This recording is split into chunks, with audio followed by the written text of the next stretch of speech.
Hello दोस्तों, लक्ष्य competition में आपका स्वागत है। आप देख रहे हैं टेरिया करंट अफेयर्स का बुक 70 बीपीएससी प्रीलिम्स 16 से 31 जुलाई 2024 तक का करंट अफेयर्स है। ये करंट कंसेप्ट। राज्य अनुसूचित जाति की सूची में छेड़छाड़ नहीं कर सकता।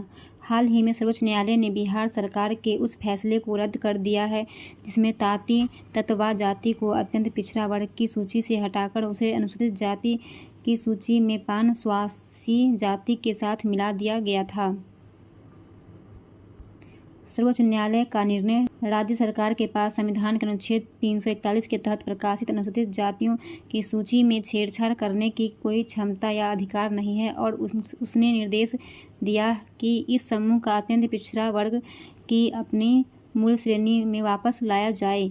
अधिसूचना के अंतर्गत निर्दिष्ट सूची को केवल संसद बनाए गए कानून के जरिए ही संशोधित या परिवर्तित किया जा सकता है। सुप्रीम कोर्ट ने कहा कि किसी जाति, नस्ल या जनजाति को शामिल करने या बाहर करने के लिए संसद से बनाए गए कानून के तहत ही काम करना होगा। पृष्ठभूमि। वर्ष 2011 में बिहार सरकार ने ताती तत्वा को पान स्वासी और पनर पर्याय के रूप में अनुसूचित जातियों की सूची में शामिल करने की सिफारिश की थी। उक्त प्रस्ताव को भारत के महापंजीयक से समर्थन नहीं मिलने के बाद भी राज्य सरकार ने आगे बढ़कर 1 जुलाई 2015 को एक प्रस्ताव पारित किया। केरल सरकार द्वारा विदेश सचिव की नियुक्ति। केरल सरकार ने 15 जुलाई को एक आदेश जारी कर श्रम एवं कौशल विभाग के सचिव के वासुकी को बाह्य सहयोग से जुड़े मामलों का अतिरिक्त प्रभाव सौंपा।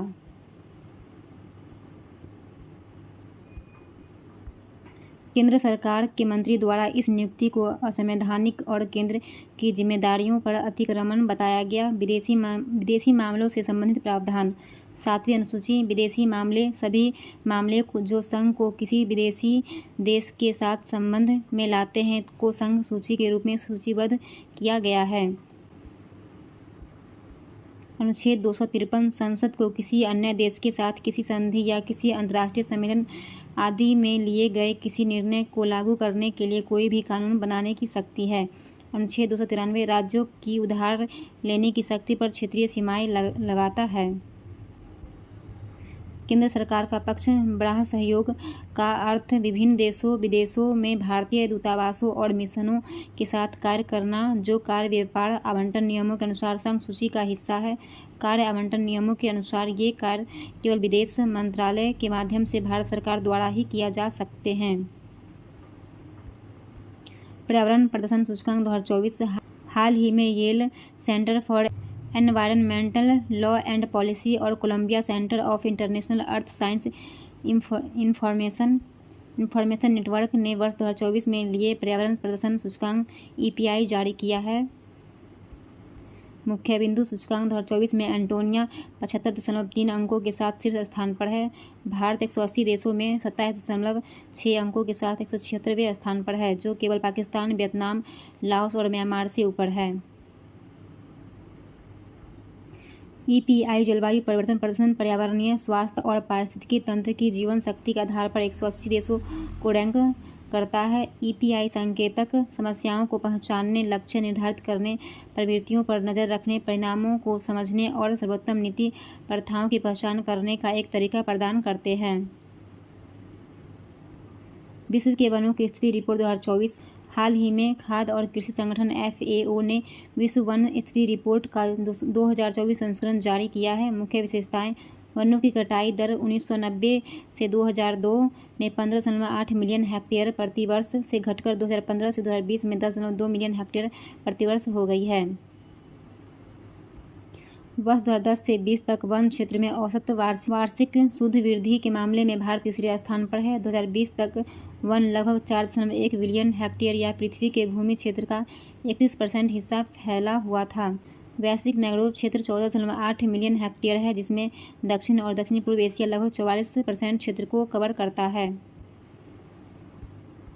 जलवायु परिवर्तन। चरम मौसम की घटनाओं और समुद्र स्तर पर वृद्धि के कारण वनों के लिए गंभीर खतरा बना हुआ है, जिससे विशेष रूप से मैंग्रोव पारिस्थितिकी तंत्र को खतरा हो रहा है। संयुक्त राष्ट्र का खाद्य एवं कृषि संगठन FAO संयुक्त राष्ट्र की एक विशेष एजेंसी है जो भूखमरी को हराने तथा पोषण एवं खाद्य सुरक्षा में सुधार लाने के लिए अंतर्राष्ट्रीय प्रयासों का नेतृत्व करती है। इसकी स्थापना 1945 में हुई थी। सदस्य 195 सदस्य हैं, जिसमें 194 देश और यूरोपीय संघ। मुख्यालय रोम, इटली।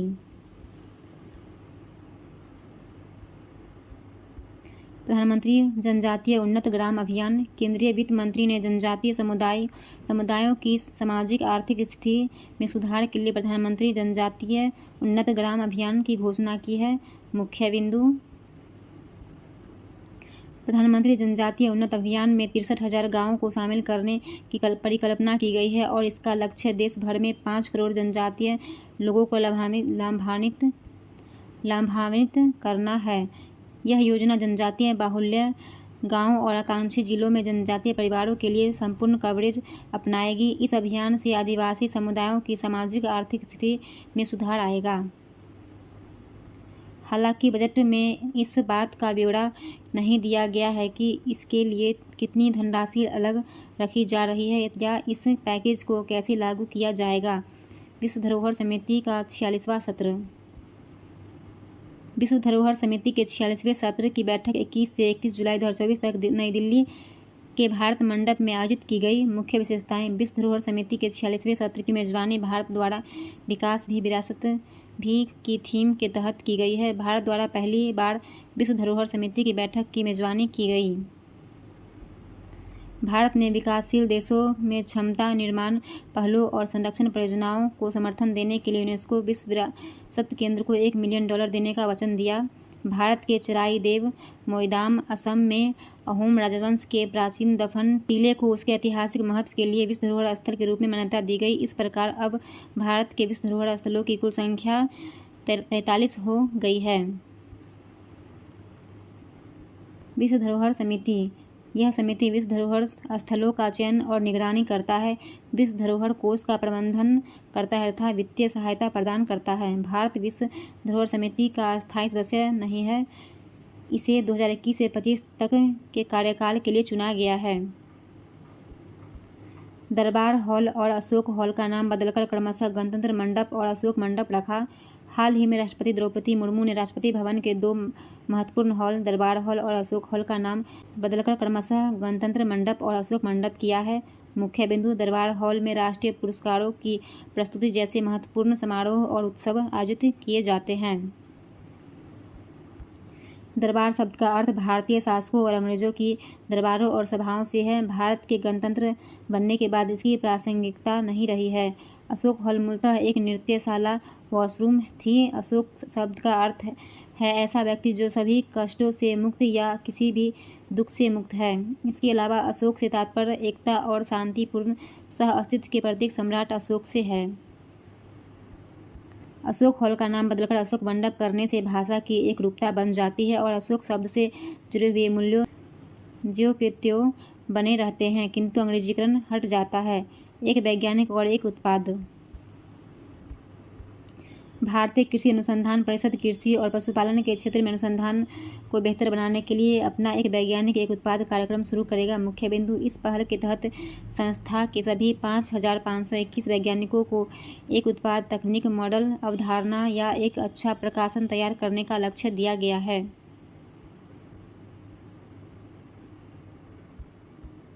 वैज्ञानिक प्रत्येक वर्ष की शुरुआत में अपने प्रोजेक्ट की पहचान करेंगे। प्रगति की निगरानी संस्था स्तर पर त्रैमासिक और मुख्यालय पर अर्धवार्षिक रूप से की जाएगी। यह कार्यक्रम 5 साल तक चलेगा, जिसमें शुरुआती फोकस उच्च उपज वाले तिलहन और दलहन किस्मों के बीज पर होगा। IAC केंद्र की 100 दिवसीय कार्य योजना के भाग के रूप में 100 दिनों के भीतर 100 नई बीज किस्मों और कृषि प्रौद्योगिकियों को विकसित करने पर काम कर रहा है तथा इसे सितंबर के मध्य तक शुरू करने की योजना है। भारतीय कृषि अनुसंधान परिषद ICAR यह कृषि और किसान कल्याण मंत्रालय के कृषि अनुसंधान और शिक्षा विभाग DARE के तहत एक स्वायत्त संगठन है। परिषद पूरे देश में बागवानी, मत्स्य पालन और पशु विज्ञान सहित कृषि में अनुसंधान और शिक्षा के समन्वय, मार्गदर्शन और प्रबंधन के लिए शीर्ष निकाय है। महाराष्ट्र का सार्वजनिक सुरक्षा विधेयक। हाल ही में महाराष्ट्र सरकार ने शहरी नक्सलवाद से निपटने के लिए मौजूदा आतंकवाद रोधी कानूनों की अपर्याप्तता का हवाला देते हुए महाराष्ट्र विशेष सार्वजनिक सुरक्षा विधेयक 2024 पेश किया। मुख्य प्रावधान: यह कानून सरकार को संदेह के आधार पर वे गैरकानूनी गतिविधियों का समर्थन कर रहे हैं पर संगठनों को गैरकानूनी घोषित करने की शक्ति प्रदान करता है। इसमें 7 वर्ष का कारावास और 5 लाख रुपये जुर्माना प्रावधान है। यह प्राधिकारियों को गैरकानूनी गतिविधियों में सहायता करने के संदेह में संपत्ति जब्त करने की अनुमति देता है। शहरी नक्सलवाद की कोई मानक परिभाषा नहीं है। यह शहरी क्षेत्रों में नक्सलवाद की मौजूदगी को बढ़ाने के प्रयासों को संदर्भित करता है। आलोचना: स्पष्ट परिभाषा: इस कानून के अनेक प्रावधान स्पष्ट है, जिससे असहमति को दबाने तथा विवादास्पद संगठनों से जुड़े व्यक्तियों को निशाना बनाने के लिए इसके दुरुपयोग की आशंका उत्पन्न होती है। शहरी नक्सल: यह ऐतिहासिक रूप से विवादास्पद शब्द है क्योंकि इसका प्रयोग छात्रों, लेखकों और कार्यकर्ताओं के विरुद्ध व्यापक रूप से किया जा रहा है। मौलिक अधिकारों का उल्लंघन: उचित प्रक्रिया के बिना संपत्ति जब्त करना और गिरफ्तारियां करना। असम के चराइदेव मोइदम: हाल ही में असम के चराइदेव मोइदम दफन स्थलों को संयुक्त राष्ट्र शैक्षिक, वैज्ञानिक और सांस्कृतिक संगठन यूनेस्को की विश्व धरोहर स्थलों की सूची में शामिल कर लिया गया है। चराइदेव मोइदम ये अहोम राजवंश के शाही दफन स्थल है जिन्होंने 1228 से 1826 ईस्वी तक असम और उत्तर पूर्व के अधिकांश हिस्सों पर शासन किया था। पूर्वी असम के शिवसागर शहर से लगभग 30 किलोमीटर दूर स्थित चराइदेव में स्थित इन टीलों को आज भी कई स्थानों लोग पवित्र मानते हैं। मोइदम एक टीला है। अहोम राजघराने और अभिजात वर्ग का कब्र ऊपर बना मिट्टी का टीला। चराइदेव के विशेष रूप से अहोम राजघरानों के मोइदम है। चराइदेव में एक विशिष्ट मोइदम तिजोरी में एक या एक से अधिक कक्ष होते हैं। इनके ऊपर एक अर्धगोलाकार मिट्टी का टीला है जो जमीन के ऊपर और घास से ढका है। इस टीले के ऊपर एक मंडप और जिसे चाउ चाली के नाम से भी जाना जाता है। टीले के चारों ओर एक छोटी अष्टकोणीय दीवार है जिसमें एक प्रवेश द्वार है। मोइदम के कक्षों के अंदर मृत राजा को उसके मृत्यु के बाद के लिए आवश्यकता वस्तुओं के साथ साथ नौकरों, घोड़ों, मवेशियों और यहाँ तक कि उनकी पत्नी के साथ दफनाया जाता था। यह अहोम दफन संस्कारों की प्राचीन मिस्र के संस्कारों से समानता है जो चराइदेव मोइदम को असम के पिरामिड के नाम देती है। भारत ने एशियाई आपदा तैयारी केंद्र की अध्यक्षता संभाली। भारत 2024 से 25 के लिए एशियाई आपदा तैयार केंद्र ADPC की अध्यक्षता करेगा। 24 जुलाई 2024 को बैंकॉक, थाईलैंड में घोषित यह नेतृत्व परिवर्तन, वैश्विक आपदा जोखिम न्यूनीकरण और जलवायु लचीलेपन में भारत के बढ़ते महत्व को रेखांकित करता है।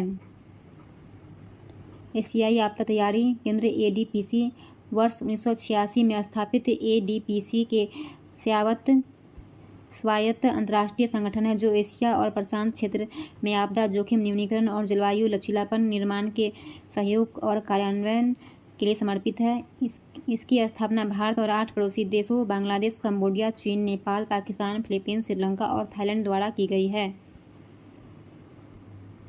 मुख्यालय Bangkok, Thailand. You-win portal. CoWIN प्रणाली पर आधारित यू-विन पोर्टल को अगस्त के अंत तक देश में लॉन्च करने की तैयारी है। यू-विन पोर्टल 6 साल तक की उम्र बच्चों और गर्भवती माताओं को आधार जैसी ID और उनके मोबाइल फ़ोन नंबर का उपयोग करके यू-विन पर पंजीकृत किया जाता है। यह एक समान QR आधारित डिजिटल रूप से सत्यापन योग्य टीकाकरण प्रमाण पत्र तैयार करता है। इसमें एक बच्चे को दिए गए सभी 25 टीकों तथा गर्भवती माताओं को दिए गए 2 टीकों का रिकॉर्ड इस प्लेटफॉर्म पर जोड़ दिया जाता है। प्रत्येक टीका लगने और दर्ज होने के बाद तारीख को कार्ड में जोड़ दिया जाता है जिसमें अगले टीके के लिए नियत तारीख भी दिखाई जाती है। यू-विन को विन के समान सिद्धांत और डिजिटल बुनियादी ढांचे पर चलता है, जिससे इसे अपनाना सरल हो जाता है। महत्व: यह प्लेटफॉर्म पोर्टेबिलिटी सुनिश्चित करता है, जिससे बच्चों को देश में कहीं भी खुराक प्राप्त करने की सुविधा मिलती है। विशेष रूप से प्रवासी श्रमिकों के बच्चों को इससे लाभ मिलता है। कोलंबो सुरक्षा सम्मेलन CSC का 5वां सदस्य बांग्लादेश बना। हाल ही में कोलंबो सुरक्षा सम्मेलन की 8वीं उपराष्ट्रीय सुरक्षा सलाहकार स्तर की बैठक मॉरिशस द्वारा वर्चुअली आयोजित की गई। भारत, मॉरिशस, मालदीव और श्रीलंका ने बांग्लादेश का CSC के 5वें सदस्य देश के रूप में स्वागत किया। सेशेल्स ने पर्यवेक्षक राज्य के रूप में भाग लिया। कोलंबो सुरक्षा सम्मेलन CSC का संगठन 2011 में भारत, श्रीलंका और मालदीव के त्रिपक्षीय समुद्री समूह के रूप में किया गया था। उद्देश्य सुरक्षित और स्थित हिंद महासागर को बढ़ावा देना, जिसमें भारत की नेतृत्वकारी भूमिका है। सदस्य 5 देश भारत, श्रीलंका, मालदीव, मॉरिशस और नवीनतम सदस्य बांग्लादेश। अस्थायी सचिवालय कोलंबो। इसके प्रमुख 5 स्तंभ हैं: समुद्री सुरक्षा और संरक्षा, आतंकवाद और कट्टरपंथ का मुकाबला, मानव तस्करी और अंतर्राष्ट्रीय संगठित अपराध से निपटना, साइबर सुरक्षा और महत्वपूर्ण बुनियादी ढांचे की सुरक्षा, मानवीय सहायता और आपदा राहत। Ramses mission. भारतीय अंतरिक्ष अनुसंधान संगठन अपोफिस क्षुद्र ग्रह का पता लगाने और उसका अध्ययन करने के लिए हाल ही में घोषित रामसेस मिशन पर यूरोपीय अंतरिक्ष एजेंसी के साथ सहयोग करना चाहता है। मुख्य बिंदु: ESA ने अंतरिक्ष सुरक्षा के लिए रैपिड अपोफिस मिशन या रामसेस को अप्रैल 2028 तक प्रक्षेपित करने की घोषणा की है। क्षुद्र ग्रह अपोफिस ने वर्ष 2029 में पृथ्वी के बहुत निकट से गुजरेगा, जो पृथ्वी चंद्रमा की दूरी के 10वें भाग के बराबर होगा। अपोफिस 375 मीटर चौड़ा क्षुद्र ग्रह है, जो वर्ष 2029 में पृथ्वी से 32,000 किलोमीटर के दायरे में आ जाएगा। किसी बड़े क्षुद्र ग्रह का इतना निकट आना लगभग 5,000 से 10,000 वर्षों में केवल एक बार होता है। रामसेस मिशन अपोफिस के निकट पहुंचने से पहले और बाद में अपना गहन सर्वेक्षण करने के लिए वैज्ञानिक उपकरणों के एक समूह का उपयोग करेगा। अंतरिक्ष यान क्षुद्र ग्रह के आकार, सतह, कक्षा, घूर्णन और अभिविन्यास में परिवर्तन का विश्लेषण करेगा। महत्व: इन अवलोकनों से यह जानकारी मिलेगी कि क्षुद्र ग्रह बाहरी बलों पर किस प्रकार प्रतिक्रिया करते हैं तथा उनकी संरचना, आंतरिक संरचना, शक्ति, द्रव्यमान घनत्व, छिद्रता के बारे में विवरण सामने आएगा। यह मिशन अंतरिक्ष अन्वेषण और ग्रह रक्षा के अंतर्राष्ट्रीय सहयोग पर प्रकाश डालती है। युगीन भारत संग्रहालय। हाल ही में संस्कृति मंत्रालय ने विश्व के सबसे बड़े संग्रहालय के निर्माण हेतु एक 4 दिवसीय विचार मंथन सत्र का आयोजन किया है। मुख्य विशेषताएं: सेंट्रल विस्टा पूर्ण विकास परियोजना के तहत नॉर्थ और साउथ ब्लॉक में भारत का नया राष्ट्रीय संग्रहालय बनाया जाएगा, जिसका उद्देश्य नई दिल्ली के रायसीना हिल के करीब स्थित भारत के केंद्रीय प्रशासनिक क्षेत्र का पुनरुद्धार करना है। यह संग्रहालय 1,54,000 वर्ग किलोमीटर में फैला होगा, जो इसे विश्व का सबसे बड़ा संग्रहालय बनाएगा। इस संग्रहालय को फ्रांस के सहयोग से एडाप्टिव रीयूज के माध्यम से विकसित किया जाएगा।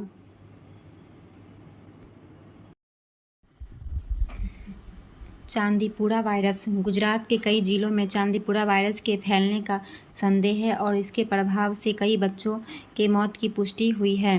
चांदीपुरा वायरस। चांदीपुरा वेसिकुलोवायरस एक अपेक्षाकृत दुर्लभ और कम ज्ञात वायरस है जो रैबिडोविरिडे परिवार से संबंधित है। इसे पहली बार 1965 में महाराष्ट्र के चांदीपुरा क्षेत्र में पहचाना गया था। रोगवाहक: यह सैंड फ्लाई और टिक्स जैसे रोगवाहक कीटों से फैलता है। यह बीमारी मुख्यतः 15 साल से कम उम्र के बच्चों को अपनी चपेट में लेती है और इसके साथ ही संक्रमण की वजह से बुखार भी हो सकता है, जिससे कुछ मामलों में मौत भी हो सकती है। CHPV के लिए कोई विशिष्ट उपचार उपलब्ध नहीं है और इसका उपचार लक्षणात्मक भी होता है। रोकथाम के अंतर्गत वेक्टर आबादी को नियंत्रित करना और प्रभावित क्षेत्रों में स्वच्छता, पोषण और स्वास्थ्य जागरूकता में सुधार करना शामिल है। अस्मिता परियोजना। हाल ही में शिक्षा मंत्रालय और विश्वविद्यालय अनुदान आयोग (यूजीसी) ने अगले 5 वर्षों में भारतीय भाषाओं में 22,000 पुस्तकें विकसित करने के लिए एक परियोजना शुरू की। अस्मिता अनुवाद और अकादमिक लेखन के माध्यम से भारतीय भाषाओं में अध्ययन सामग्री को बढ़ावा।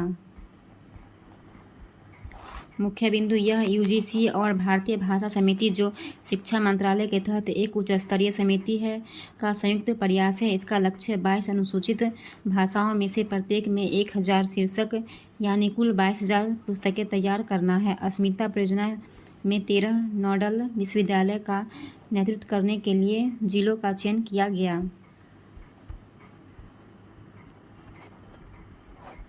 यह व्यवस्थित दृष्टिकोण समस्त निर्मित सामग्री में उच्चतम गुणवत्ता और एकरूपता बनाए रखने के लिए डिजाइन किया गया है। महत्व: शैक्षिक सामग्री की श्रृंखला। इन पहलों का उद्देश्य विभिन्न भारतीय भाषाओं में शैक्षिक सामग्री की एक श्रृंखला स्थापित करना है। सांस्कृतिक विरासत की सुरक्षा। इन पहलों का उद्देश्य भारत की नई पीढ़ी को उनके अध्ययन में सहायता प्रदान करके तथा देश की सांस्कृतिक विरासत की सुरक्षा करके वैश्विक नागरिक के रूप में ढालना है। Microsoft CrowdStrike outage. हाल ही में माइक्रोसॉफ्ट की क्लाउड सेवाओं में भारी व्यवधान के कारण वैश्विक स्तर पर कारोबार प्रभावित हुआ। इसका प्रभाव एयरलाइंस, वित्तीय सेवाओं, मीडिया और स्वास्थ्य सेवा जैसे क्षेत्रों पर पड़ा। क्राउड स्ट्राइक यह एक अमेरिकी आधारित साइबर सुरक्षा कंपनी है जो बड़े संगठनों, सरकारी एजेंसियों और महत्वपूर्ण बुनियादी ढांचे के क्षेत्रों को उन्नत सुरक्षा समाधान प्रदान करता है। हाल ही में क्राउड स्ट्राइक में फाल्कन सेंसर सॉफ्टवेयर के अपडेट के कारण blue screen of death (BSOD) त्रुटि हुई, जिससे दुनिया भर के लाखों विंडोज कंप्यूटर प्रभावित हुए। प्रभाव: इस व्यवधान से विमान उद्योग सबसे अधिक प्रभावित हुआ, जिससे यूरोप से लेकर एशिया और अमेरिका का बड़े पैमाने पर व्यवधान उत्पन्न हुआ। भारत में प्रभाव: भारत में विमान क्षेत्र में व्यवधान का प्रभाव सबसे अधिक स्पष्ट था। RBI के अनुसार कम से कम 10 बैंकों और NBFC को मामूली व्यवधानों का सामना करना पड़ा। लंदन स्टॉक एक्सचेंज के विपरीत माइक्रोसॉफ्ट मुद्दे के कारण BSE पर कोई प्रभाव नहीं पड़ा। Skill India digital hub portal. Skill India digital hub Bharat के कौशल विकास, शिक्षा, रोजगार और उद्यमिता परिदृश्य को सम्मिलित करने के लिए एक डिजिटल प्लेटफॉर्म है। उद्देश्य कौशल वृद्धि के लिए एक व्यापक और सुलभ मंच प्रदान करना है जो उद्योग, प्रासंगिक कौशल पाठ्यक्रम, नौकरी के अवसर और उद्यमिता सहायता प्रदान करता है। संबंधित महत्वपूर्ण आंकड़े: जून 2024 तक लगभग 88 लाख उम्मीदवारों को पंजीकृत किया गया। 9.59 लाख मोबाइल ऐप डाउनलोड किए गए और SIDH पर ऑनलाइन पाठ्यक्रमों के लिए 7.63 लाख उम्मीदवारों को नामांकित किया गया, जिसमें 752 ऑनलाइन पाठ्यक्रम हैं, जिससे शिक्षार्थियों के लिए 7.37 लाख मिनट की डिजिटल सामग्री आसानी से उपलब्ध और सुलभ हो गई है। नेपाल के नए प्रधानमंत्री। हाल ही में KP शर्मा ओली को तीसरी बार नेपाल के प्रधानमंत्री नियुक्त किया गया, जो नई गठबंधन सरकार का नेतृत्व करेंगे। KP ओली पुष्पकमल दहल प्रचंड का स्थान लेंगे, जो प्रतिनिधि सभा के विश्वास मत हार गए, जिसके कारण संविधान के अनुच्छेद 76(2) के अनुसार नई सरकार के गठन की प्रक्रिया शुरू हो गई।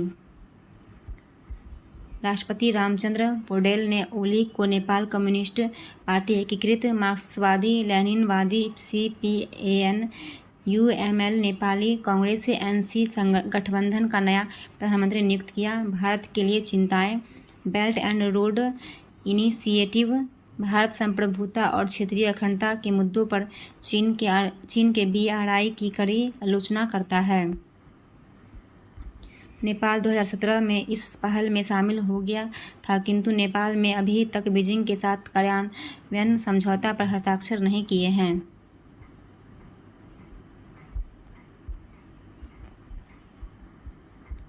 सीमा विवाद: वर्ष 2020 में ओली के कार्यकाल के दौरान नेपाल ने एक नया राजनीतिक मानचित्र प्रकाशित किया था, जिसमें 3 भारतीय क्षेत्रों लिपिया, धुला, कालापानी और लिपुलेख को नेपाल का हिस्सा दिखाया गया था। आर्थिक सर्वेक्षण 2023 से 24। हाल ही में केंद्रीय वित्त और कॉरपोरेट मामलों की मंत्री श्रीमती निर्मला सीतारमण ने संसद में आर्थिक सर्वेक्षण 2023-24 प्रस्तुत किया है। मुख्य बिंदु: वित्त वर्ष 2024 में वार्षिक GDP 8.2% बढ़ी तथा 4 तिमाहियों में से 3 में वृद्धि का दर 8% से अधिक रही। RBI का अनुमान है कि वित्त वर्ष 2025 में मुद्रास्फीति घटकर 4.5 रह जाएगी। भारत वर्ष 2023 में 120 बिलियन अमेरिकी डॉलर धन प्रेषण प्राप्त किया, जो विश्व में सर्वाधिक है। भारत में जलवायु कार्रवाई और ऊर्जा दक्षता पर महत्वपूर्ण प्रगति की है। भारत में गैर जीवाश्म स्रोतों से लगभग 45.4% स्थापित बिजली उत्पादन किया जाता है। अब तक 34.7 करोड़ से अधिक आयुष्मान भारत कार्ड बनाए गए, जिनमें से 7.37 करोड़ लोग अस्पताल में भर्ती भी हुए। कृषि और संबद्ध क्षेत्रों ने पिछले 5 वर्षों में 4.18% की औसत वार्षिक वृद्धि दर दर्ज किया। 2029 से 30 तक गिग कार्यबल 2.35 करोड़ तक बढ़ने की संभावना है। भारत का फार्मा बाजार 50 बिलियन अमेरिकी डॉलर के साथ दुनिया का तीसरा सबसे बड़ा बाजार है। 2022 में भारत का सेवा निर्यात विश्व के वाणिज्यिक निर्यात का 4.4% होगा। वर्ष 2023 में भारत में लगभग 92 लाख विदेशी पर्यटक आए थे। राष्ट्रीय राजमार्ग निर्माण की औसत गति वित्त वर्ष 2014 में 11.7 किलोमीटर प्रतिदिन से 3 गुना बढ़कर वित्त वर्ष 2024 तक लगभग 34 किलोमीटर प्रतिदिन हो गई है।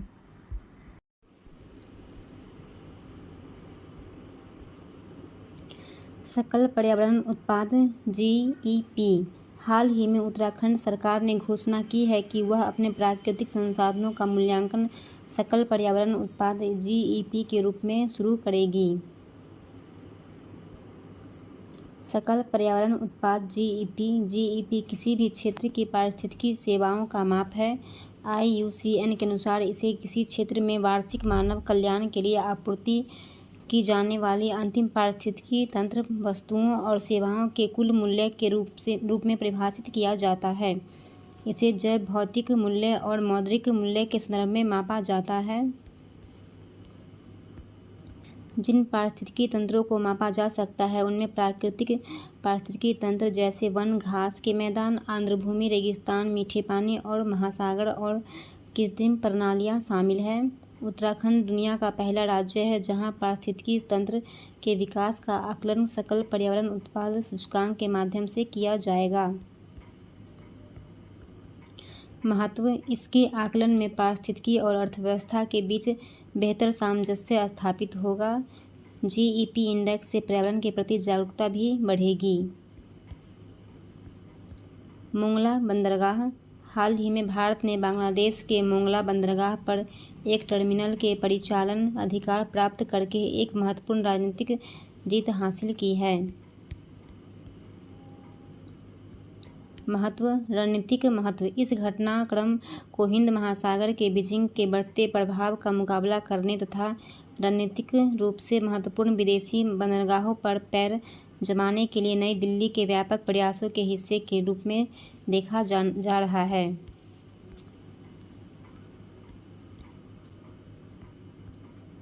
हिंद महासागर सुरक्षा: मोंगला भारत के लिए एक संभावित बड़ा अवसर है जिससे हिंद महासागर के तटीय क्षेत्रों के लिए एक न्यायसंगत बंदरगाह साझेदार के रूप में विश्वसनीयता स्थापित किया जा सकता है।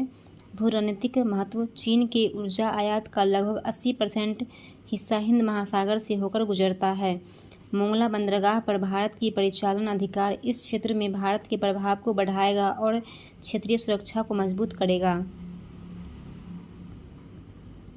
द्विपक्षीय व्यापार: यह संकीर्ण और भीड़भाड़ वाले सिलीगुड़ी कॉरिडोर को दरकिनार करते हुए कोलकाता बंदरगाह तक वैकल्पिक पहुंच के माध्यम से भारत के भू-आबद्ध पूर्वोत्तर को युद्ध समुद्री व्यापार के अवसर प्रदान करेगा। मोंगला बंदरगाह मोंगला चट्टगांव के बाद बांग्लादेश का दूसरा सबसे बड़ा बंदरगाह है।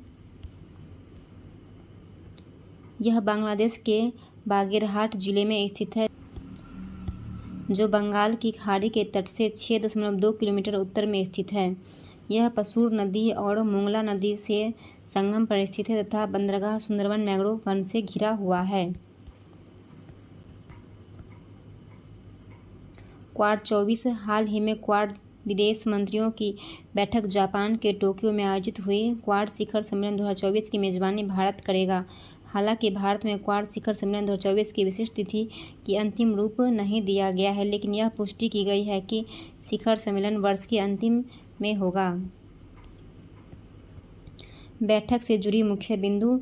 कार्य समूहों की संख्या बढ़ने के साथ विदेश मंत्रियों ने विभिन्न कार्यान्वयन विचारों की जांच की, जिसमें IORA क्षेत्र, प्रशांत द्वीप समूह और आसियान के अधिक समावेश पर ध्यान केंद्रित किया गया। हिंद प्रशांत क्षेत्र में सभी के लिए समान अवसर और अंतर्राष्ट्रीय नियमों का पालन करना, यूक्रेन संकट तथा गाजा संकट पर ध्यान आकर्षित किया जाना। गाजा पर सभी 4 सदस्य शांति का समर्थन करते हैं, 2 राज्य समाधान की वकालत करते हैं और इजरायल के खुद की रक्षा करने के अधिकार को मान्यता देते हैं। यूक्रेन संकट के संबंध में आम सहमति नहीं है, किंतु युद्ध समाप्ति के लिए आम सहमति है। क्वाड द्वारा क्षेत्र में जनहित के लिए काम करने और क्षेत्रीय मुद्दों पर सैन्य प्रतिक्रियाओं का समन्वय जारी रखने की द्वंद्वात्मकता बनी रहेगी। इंडो पैसिफिक में नियम आधारित समुद्री व्यवस्था का समर्थन करने के लिए क्वाड मैरीटाइम वर्किंग ग्रुप के तहत क्वाड मैरीटाइम लीगल डायलॉग शुरू करने की योजना। ध्रुव स्पेस हाल ही में अंतरिक्ष इंजीनियरिंग समाधान प्रदाता ध्रुव स्पेस की भारतीय राष्ट्रीय अंतरिक्ष संवर्धन और प्राधिकरण केंद्र IN स्पेस से ग्राउंड स्टेशन को सेवा के रूप में GSAAS प्रदान करने के लिए प्राधिकरण प्राप्त हुआ है।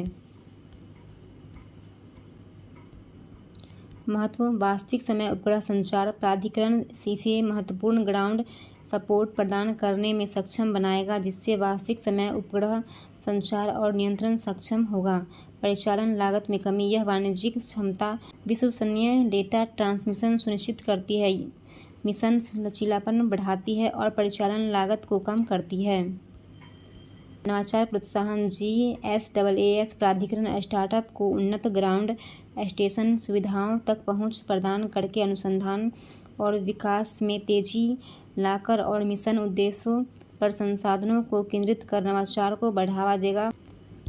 नोट। स्पेसटेक स्टार्टअप ध्रुव स्पेस देश के पहले निजी कंपनी में से एक बन गया है, जिसे ग्राउंड स्टेशन को सेवा के रूप में GSAAS प्रदान करने के लिए भारतीय अंतरिक्ष संवर्धन और प्राधिकरण केंद्र IN स्पेस से प्राधिकरण प्राप्त हुआ है।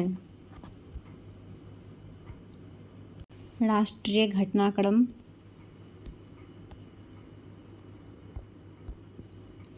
हाल ही में 21 से 31 जुलाई 2024 के मध्य नई दिल्ली में भारत द्वारा पहली बार यूनेस्को की विश्व धरोहर समिति के 46वें सत्र की मेजबानी की गई। इस सत्र में विश्व भर में 24 नए विरासत स्थलों को यूनेस्को की विश्व विरासत सूची में जोड़ा गया। इस सत्र में भारत के असम का मोईदाम अहोम राजवंश की माउंड दफन प्रणाली को भारत के 43वें विश्व विरासत स्थल के रूप में इसे सूची में शामिल किया गया। वर्तमान में दुनिया भर में 1223 विरासत स्थल यूनेस्को की विरासत सूची में शामिल है। यूनेस्को की स्थापना 16 नवंबर 1945 ईस्वी को हुई। मुख्यालय पेरिस, फ्रांस। हाल ही में भारतीय प्रतिभूति और विनिमय बोर्ड सेबी द्वारा प्रतिभूति बाजार निवेशकों की मदद के लिए सेबी का वर्चुअल असिस्टेंट सेवा चैटबॉट का उद्घाटन किया गया। सेबी का स्थापना 1988 में और मुख्यालय मुंबई। अध्यक्ष माधवीपुरी बुच। हाल ही में भारत की सबसे बड़ी और दुनिया की दूसरी सबसे बड़ी एकीकृत जस्ता उत्पादक वेदांत समूह की कंपनी हिंदुस्तान जिंक लिमिटेड द्वारा एशिया का पहला ग्रीन जिंक ब्रांड इकोजेन लॉन्च किया गया। जुलाई 2024 में मेघालय द्वारा स्वयं का over the top OTT platform hello Meghalaya launch किया गया है। केरल के बाद मेघालय स्वयं का OTT प्लेटफॉर्म लॉन्च करने वाला भारत का दूसरा राज्य बन गया है। हाल ही में रॉबर्ट जेरार्ड रवि को भारत संचार निगम लिमिटेड BSNL का नया अध्यक्ष तथा प्रबंध निदेशक नियुक्त किया गया है। जुलाई 2024 में गुजरात के भावनगर जिले स्थित पालीताना शहर मांसाहारी भोजन पर प्रतिबंध लगाने वाला दुनिया का पहला शहर बन गया है। यह निर्णय 200 से अधिक जैन भिक्षुओं द्वारा किए गए विरोध प्रदर्शन के बाद लिया गया। पालीताना शहर एक प्रसिद्ध जैन तीर्थस्थल है। हाल ही में त्रिपुरा राज्य में खर्ची पूजा का आयोजन किया गया। खर्ची पूजा को 14 देवताओं के त्योहार के रूप में भी जाना जाता है। जुलाई 2024 में नाबार्ड द्वारा कृषि उद्यमियों को सहायता देने के लिए स्टार्टअप और ग्रामीण उद्यमों के लिए कृषि कोष पहल को लॉन्च किया गया है। नाबार्ड की स्थापना 12 जुलाई 1982 को मुख्यालय मुंबई, महाराष्ट्र। जुलाई 2024 में उत्तराखंड के पारंपरिक उत्सव हड़ेला पर्व मनाया गया। हड़ेला पर्व भगवान शिव की उपासना तथा सावन से संबंधित है। हाल ही में भारत के असम राज्य सरकार द्वारा समावेशी विकास तथा बाल विवाह के खिलाफ सुरक्षा उपाय जोड़ने के कदम के रूप में औपनिवेशिक काल के कानून असम मुस्लिम विवाह और तलाक पंजीकरण अधिनियम 1935 को निरस्त कर दिया गया। 18 जुलाई 2024 को भारत के मुख्य न्यायाधीश DY चंद्रचूड़ द्वारा न्यायमूर्ति N कोटेश्वर सिंह और न्यायमूर्ति R महादेवन को सर्वोच्च न्यायालय के न्यायाधीश के रूप में शपथ दिलाई गई। दोनों न्यायाधीशों के शपथ ग्रहण के साथ भारत के मुख्य न्यायाधीश सहित सर्वोच्च न्यायालय के न्यायाधीशों की संख्या 34 हो गई, जो कि अधिकतम है। जुलाई 2024 में भारतीय क्रिकेट शिखर धवन को भारत में मोटो GP का ब्रांड एम्बेसडर नियुक्त किया गया है। हाल ही में जारी एक रिपोर्ट के अनुसार भारतीय रेलवे सुरक्षा बल ने ऑपरेशन नन्हे फरिश्ते के तहत विगत 7 वर्षों में 84,119 बच्चों को बचाया है। जुलाई 2024 में पहली बार भारत द्वारा मुंबई में ओपेरालिया वैश्विक ओपेरा प्रतियोगिता 2024 का आयोजन किए जाने की घोषणा की गई। हाल ही में सर्वोच्च न्यायालय द्वारा खनिजों तथा खनिज युक्त भूमि पर कर लगाने का राज्यों के अधिकार को बरकरार रखा गया। हाल ही में केंद्रीय बंदरगाह, जहाजरानी और जलमार्ग मंत्री श्री सर्बानंद सोनोवाल द्वारा मुंबई के जवाहरलाल नेहरू पोर्ट पर भारत की पहली एकीकृत कृषि निर्यात सुविधा केंद्र स्थापित किए जाने की घोषणा की गई है।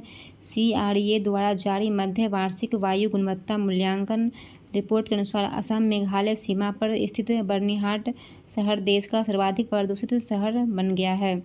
26 जुलाई 2024 को कारगिल विजय दिवस की 25वीं वर्षगांठ रजत जयंती मनाई गई है। हाल ही में भारत की महत्वाकांक्षी परियोजना जल जीवन मिशन द्वारा जुलाई 2024 तक 15 करोड़ ग्रामीण परिवारों को नल जल कनेक्शन प्रदान करने की महत्वपूर्ण उपलब्धि हासिल की गई है। 15 अगस्त 2019 को प्रधानमंत्री नरेंद्र मोदी द्वारा इस योजना की शुरुआत की गई थी। 24 जुलाई 2024 को भारतीय नौसेना द्वारा गोवा में फ्रिगेट श्रेणी का जहाज INS त्रिपुट लॉन्च होने की घोषणा की गई है। यह तलवार क्लास फ्रिगेट का नौवां स्टेल्थ गाइडेड मिसाइल फ्रिगेट है। हाल ही में हेनले एंड पोर्टनर्स द्वारा दुनिया के सबसे पावरफुल पासपोर्ट रैंकिंग जारी की गई, जिसके अनुसार भारत को 82वां स्थान प्राप्त हुआ है। इस सूची में सिंगापुर सर्वाधिक ताकतवर पासपोर्ट के साथ शीर्ष स्थान पर है। 23 जुलाई 2024 को केंद्रीय वित्त मंत्री निर्मला सीतारमण द्वारा वर्ष 2024 से 25 के लिए 48.21 लाख करोड़ रुपए का केंद्रीय बजट पेश किया गया। इसके साथ ही 7वीं बार लगातार बजट पेश करने वाली वह देश की पहली महिला वित्त मंत्री बन गई है। वर्ष 2024 से 25 में भारत द्वारा दी जा रही कुल विदेशी सहायता 4,773 करोड़ रुपये में सर्वाधिक 2,068 करोड़ रुपये भूटान को दी जाएगी। जुलाई 2024 में विश्व व्यापार संगठन द्वारा जारी एक रिपोर्ट के अनुसार वर्ष 2023 में भारत को डंपिंग रोधी शुल्कों को लगाने में वैश्विक स्तर पर दूसरा स्थान दिया गया। संयुक्त राज्य अमेरिका वैश्विक स्तर पर प्रथम स्थान पर है।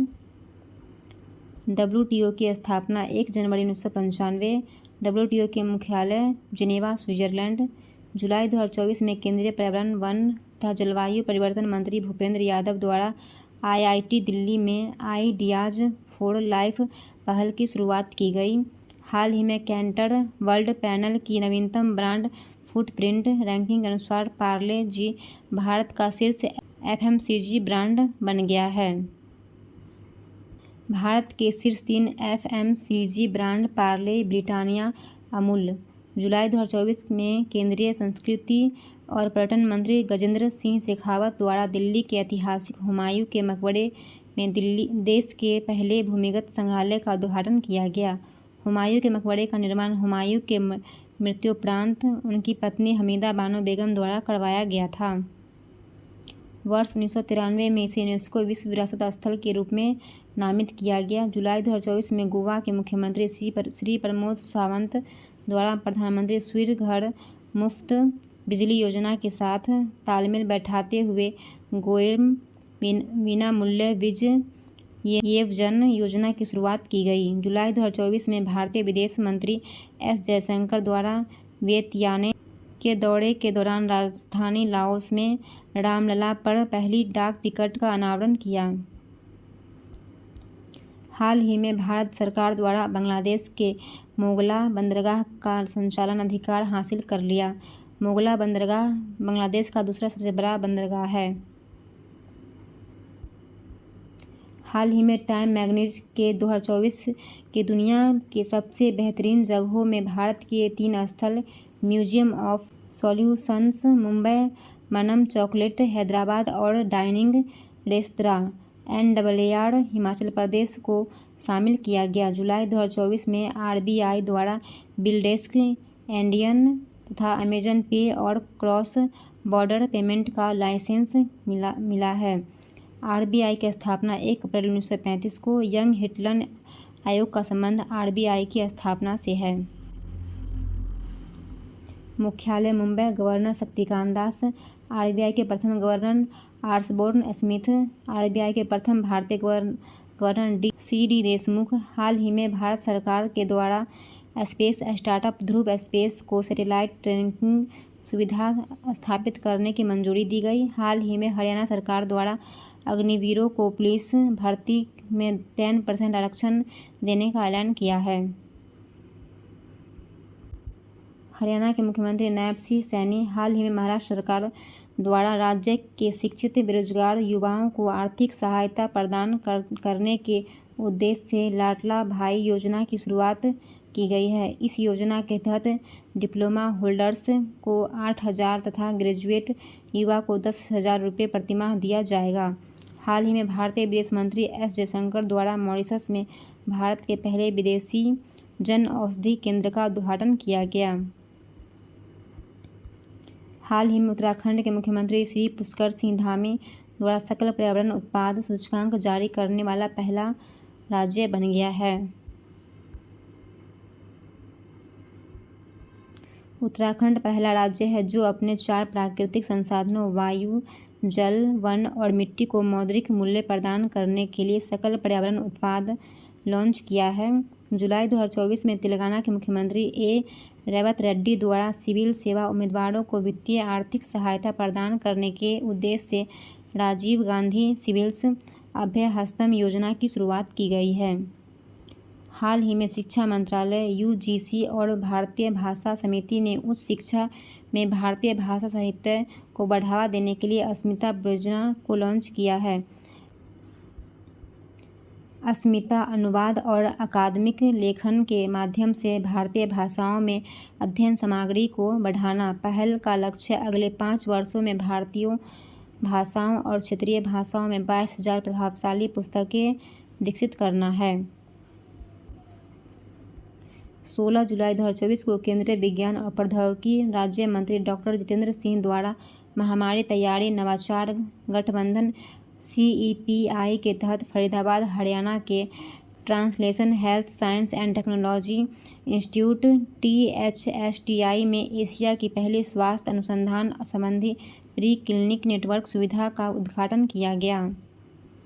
हाल ही में राष्ट्रपति द्रौपदी मुर्मू के चुनिंदा भाषाओं पर आधारित संकल्प wings to our hopes volume पुरस्कार का अनावरण किया गया।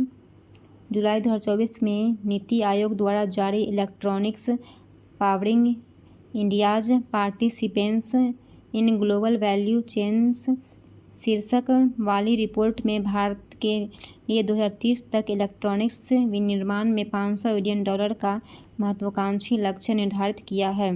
नीति आयोग की स्थापना 1 जनवरी 2015 को किया गया है।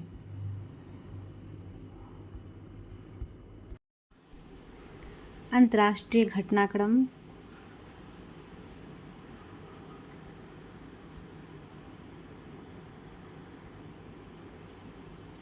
जुलाई 2024 में अफ्रीकी देश आइवरी कोस्ट संयुक्त राष्ट्र जल कन्वेंशन में शामिल होने वाला 10वां अफ्रीकी देश बन गया है। हाल ही में एलन मस्क द्वारा स्पेस एक्स तथा social media platform x Twitter के मुख्यालयों को कैलिफोर्निया से टेक्सास शिफ्ट करने की घोषणा की है। मस्क के इस फैसले के पीछे कैलिफोर्निया में पारित एक कानून है जिसके अनुसार स्कूल के नियमों के तक शिक्षक और स्टाफ बच्चों की लैंगिक पहचान और पसंद माता पिता या किसी और को बच्चों की अनुमति के बिना नहीं बताया जा सकता है। हाल ही में म्यांमार के नेपिदा में चौथी बिम्स्टेक बहु-क्षेत्रीय तकनीकी और आर्थिक सहयोग के लिए बंगाल की खाड़ी पहल सुरक्षा प्रमुखों की बैठक आयोजित की गई।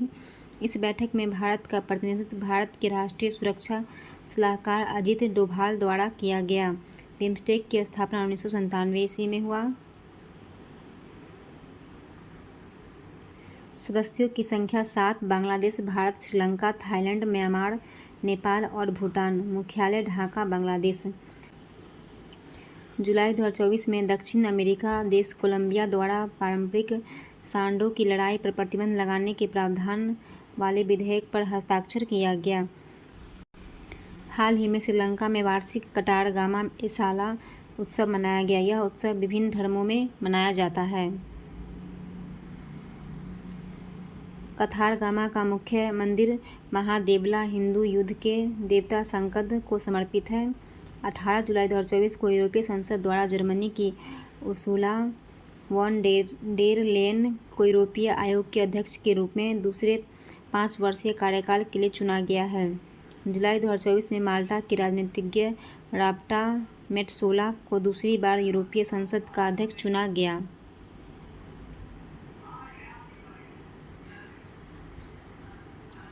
हाल ही में बेलारूस के विदेश मंत्रालय द्वारा 35 यूरोपीय देशों के बीच वीजा मुक्त नीति लॉन्च किया गया है। इस नीति के तहत यूरोपीय संघ तथा यूनाइटेड किंगडम के सदस्यों सहित 35 यूरोपीय देशों के नागरिक बिना वीजा के एक बार में 30 दिनों तक बेलारूस में रह सकते हैं। जुलाई 2024 में बांग्लादेश में सरकारी नौकरियों में आरक्षण प्रणाली में सुधार की मांग को लेकर हिंसक माहौल बना हुआ है। पिछले दिनों ढाका उच्च न्यायालय द्वारा 1971 के बांग्लादेश मुक्ति संग्राम के सेनानियों के परिवारों को 30% नौकरी कोटा को पुनः बहाल करने के बाद यह विरोध प्रदर्शन शुरू हुआ था। वर्ष 2018 में इस आरक्षण को समाप्त कर दिया गया था। जुलाई 2024 में भारतीय सेना की एक टुकड़ी बहुराष्ट्रीय सैन्य अभ्यास खान क्वेस्ट में भाग लेने के लिए मंगोलिया रवाना हो गई है। गौरतलब है कि बहुराष्ट्रीय सैन्य अभ्यास एक्स खान क्वेस्ट का 21वां संस्करण 27 जुलाई से 9 अगस्त के मध्य मंगोलिया की राजधानी उलानबटोर में आयोजित की जाएगी। हाल ही में पेरिस के ग्रेवियन म्यूजियम द्वारा बॉलीवुड अभिनेता शाहरुख खान के सम्मान में गोल्ड कॉइन जारी किया गया है। हाल ही में भारत की नीता अंबानी को सर्वसम्मति से दूसरे कार्यकाल के लिए अंतर्राष्ट्रीय ओलंपिक समिति का सदस्य चुना गया। अंतर्राष्ट्रीय ओलंपिक समिति की स्थापना 23 जून 1894 को हुआ। मुख्यालय लुजोन, स्विट्जरलैंड। अध्यक्ष थॉमस बाच। हाल ही में मलेशिया के राष्ट्रीय प्रतीक मलयान टाइगर की संख्या 150 में कम पाए जाने पर इसे विलुप्त के कगार पर घोषित किया गया। IUCN स्थित अति संकटग्रस्त। जुलाई 2024 में अफ्रीकी देश Cote de Ivory Coast R21 Matrix M का टीकाकरण शुरू करने वाला पहला देश बन गया है। Malaria vaccine R21 Matrix M serum institute of India तथा यूनिवर्सिटी ऑफ ऑक्सफोर्ड द्वारा संयुक्त रूप से विकसित की गई है। 19 जुलाई 2024 को इंटरनेशनल कोर्ट ऑफ जस्टिस ने फिलिस्तीनी इलाकों पर इजराइल के कब्जे को अवैध घोषित किया है। ICJ की स्थापना जून 1945, मुख्यालय हैग, नीदरलैंड। हाल ही में अमेरिकी space agency national aeronautics and space administration NASA द्वारा मार्स पर सल्फर मिलने की घोषणा की है। नासा के मार्स क्यूरियोसिटी रोवर द्वारा सल्फर की खोज की गई है। हाल ही में खाद्य एवं कृषि संगठन द्वारा द्विवार्षिक विश्व वन स्तरीय रिपोर्ट 2024 जारी किया गया है। इस रिपोर्ट के अनुसार वन क्षेत्र में वृद्धि करने वाले शीर्ष तीन देश हैं। चीन 19.37 लाख, ऑस्ट्रेलिया 4.46 लाख, भारत 2.66 लाख। FAO की स्थापना 1945 में, मुख्यालय रोम, इटली। जुलाई 2024 में अजरबैजान द्वारा जलवायु परिवर्तन से लड़ने में मदद करने के लिए जलवायु वित्त कार्रवाई कोष की घोषणा की है। गौरतलब है कि अजरबैजान जलवायु परिवर्तन पर संयुक्त राष्ट्र फ्रेमवर्क कन्वेंशन के 29वें सत्र की मेजबानी करेगा। 26 जुलाई 2024 को पेरिस में 33वें ओलंपिक खेलों का ऐतिहासिक उद्घाटन समारोह आयोजित किया गया। हाल ही में वैश्विक कंपनी OpenAI द्वारा सर्च GPT लॉन्च करने की घोषणा की है। बिहार राज्य विशेष। जुलाई 2024 में बिहार हिंदी में मेडिकल की पढ़ाई शुरू करने वाला देश का दूसरा राज्य बन गया है। प्रथम राज्य मध्य प्रदेश। जुलाई 2024 में बिहार के मशहूर कायरोप्रैक्टर डॉक्टर रजनीश कांत को वैश्विक संस्था एशिया बुक ऑफ रिकॉर्ड से सम्मानित किया गया है। हाल ही में वैश्विक IT कंपनी HCL द्वारा बिहार के पटना में अपना पहला वैश्विक डिलीवरी केंद्र शुरू किया गया है। जुलाई 2024 में बिहार राज्य में सरकारी विद्यालयों में शिक्षकों को अपनी उपस्थिति दर्ज करने के लिए ई-शिक्षा कोष ऐप को लॉन्च किया गया है। 24 जुलाई 2024 को प्रो रामवचन राय को निर्विरोध बिहार विधान परिषद का उपसभापति निर्वाचित किया गया है। हाल ही में दानापुर, पटना में वीर नारी सम्मान समारोह 2024 का आयोजन किया गया है। जुलाई 2024 में मुख्यमंत्री नीतीश कुमार की अध्यक्षता में आयोजित कैबिनेट बैठक में 27 प्रस्तावों को मंजूरी दी गई है, जिनमें प्रमुख प्रस्ताव निम्नांकित है। बिहार के भागलपुर जिले में बिहार का तीसरा केंद्रीय विश्वविद्यालय स्थापित की जाएगी। इसके अलावा इस बैठक में फिल्म प्रोत्साहन नीति 2024 को भी मंजूरी दी गई है। फिल्म प्रोत्साहन नीति 2024 के प्रावधान: हिंदी तथा अंग्रेजी फिल्म का निर्माण करने के लिए 4 करोड़ रुपये तक का अनुदान। फिल्म निर्माण तथा आधारभूत संरचना के लिए निवेशकों को 24% सब्सिडी का प्रावधान। क्षेत्रीय भाषा की फिल्मों के लिए अधिकतम 50% सहायता राशि सरकार द्वारा दिए जाने का प्रावधान। राज्य में शूटिंग के लिए ऑनलाइन आवेदन का प्रावधान। हाल ही में बिहार के पटना में 2 दिवसीय टेक्सटाइल इन्वेस्टर्स मीट 2024 का आयोजन किया गया। जुलाई 2024 में बिहार के सहरसा जिले से संबंध रखने वाली पर्वतारोही लक्ष्मी झा मलेशिया की सबसे ऊंची चोटी माउंट किनाबालू पर फतह करने वाली भारत की पहली महिला बन गई है। जुलाई 2024 में नई दिल्ली में आयोजित एक कार्यक्रम में Bihar state power transmission company limited को समस्त परियोजना के लिए सफल कार्यान्वयन के लिए बिजली और ऊर्जा क्षेत्र में स्कॉच अवार्ड से सम्मानित किया गया। समस्त scheduling, accounting, mattering and settlement of transaction. विविध समसामयिकी, प्रमुख दिवस तथा थीम। 17 जुलाई विश्व अंतर्राष्ट्रीय न्याय दिवस। 18 जुलाई को नेल्सन मंडेला अंतर्राष्ट्रीय दिवस मनाया जाता है। 20 जुलाई विश्व शतरंज दिवस। 20 जुलाई अंतर्राष्ट्रीय चंद्र दिवस। 22 जुलाई विश्व मस्तिष्क दिवस। विषय: मस्तिष्क स्वास्थ्य और रोकथाम, ब्रेन हेल्थ एंड प्रिवेंशन। 26 जुलाई अंतर्राष्ट्रीय मैंग्रोव पारिस्थितिकी तंत्र संरक्षण दिवस। 27 जुलाई पृथ्वी विज्ञान मंत्रालय का 18वां स्थापना दिवस। 29 जुलाई अंतर्राष्ट्रीय बाघ दिवस। विषय: कार्रवाई के लिए आह्वान, कॉल फॉर एक्शन।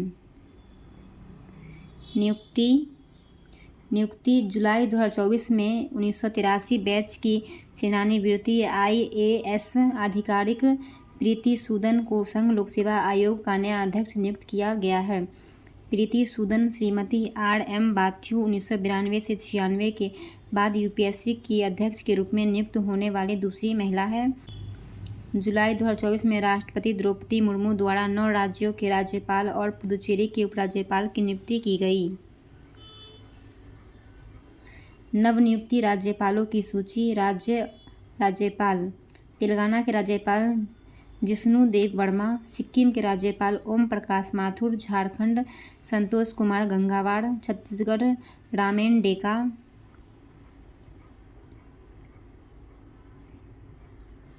मेघालय के राज्यपाल CH विजयशंकर, राजस्थान हरिभाऊ किशनराव बागड़े, महाराष्ट्र CP राधाकृष्णन, पंजाब गुलाब चंद्र कटारिया, चंडीगढ़ का प्रशासक गुलाब चंद्र कटारिया, असम के राज्यपाल लक्ष्मण प्रसाद आचार्य, मणिपुर का अतिरिक्त प्रभार पुदुचेरी के उपराज्यपाल K कैलाशनाथ।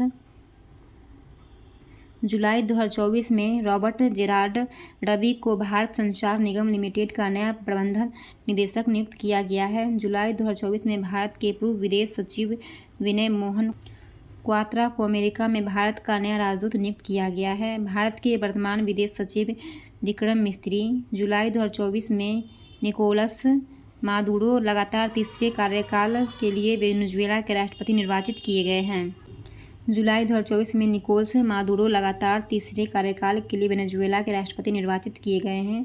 हाल ही में क्रिस्टियन माइकल को यूरोपीय देश एस्टोनिया का नया प्रधानमंत्री नियुक्त किया गया है। जुलाई 2024 में जॉर्जेस एल्डेहरी को HSBC बैंक का नया CEO नियुक्त किया गया है। जुलाई 2024 में पॉल कगामे में चौथी बार खंडा के राष्ट्रपति नियुक्त किए गए हैं। रवांडा की राजधानी किगाली। खेल। हाल ही में मुंबई की 16 वर्षीय जिया राय इंग्लिश चैनल पार करने वाली दुनिया की कम आयु की ओर सबसे तेज पैरा तैराक बन गई है। हाल ही में एशियाई क्रिकेट परिषद द्वारा वर्ष 2025 तथा 2027 में आयोजित होने वाले द्विवार्षिक पुरुष एशिया कप के मेजबानों की घोषणा की है।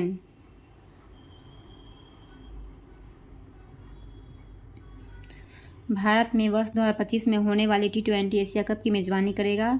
वहीं बांग्लादेश 2027 में होने वाले इस एक दिवसीय पुरुष एशिया कप की मेजबानी करेगा। हाल ही में फ्रांस के पेरिस शहर में आयोजित 33वें ग्रीष्मकालीन ओलंपिक में भारत की प्रसिद्ध निशानेबाज मनु भाकर ने 10 मीटर एयर पिस्टल स्पर्धा में कांस्य पदक जीतकर भारत का पहला पदक जीत लिया है। मनु भाकर ग्रीष्मकालीन ओलंपिक में निशानेबाजी स्पर्धा में पदक जीतने वाली पहली भारतीय महिला निशानेबाज बन गई है। 17 जुलाई 2024 को संयुक्त राज्य अमेरिका के ह्यूस्टन टेक्सास शहर में आयोजित विश्व जूनियर स्क्वैश चैंपियनशिप में भारत के स्क्वैश खिलाड़ी शौर्य बाबा ने कांस्य पदक हासिल किया है।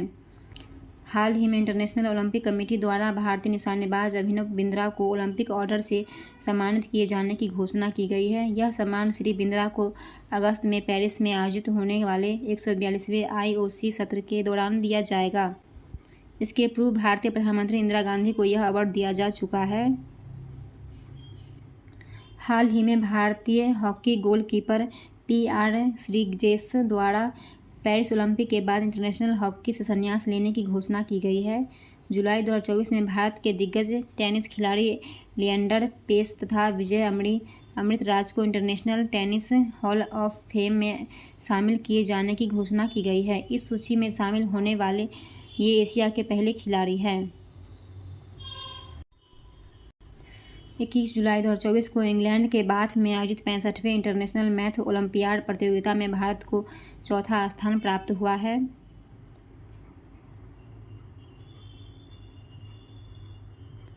हाल ही में अखिल भारतीय फुटबॉल महासंघ द्वारा लालिया जुआला चांगटे और इदुमती कथीरेसन को वर्ष 2023 से 24 का सर्वश्रेष्ठ पुरुष और महिला खिलाड़ी घोषित किया गया है। जुलाई 2024 में श्रीलंका के दाबुला में आयोजित 9वें महिला एशिया कप के फाइनल में श्रीलंका ने भारत को 8 विकेट से हराकर खिताब हासिल किया है।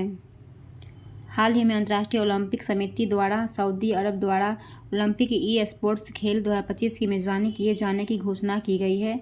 हाल ही में जर्मनी के दिग्गज फुटबॉलर थॉमस मुलर द्वारा अंतर्राष्ट्रीय फुटबॉल से संन्यास की घोषणा की गई है।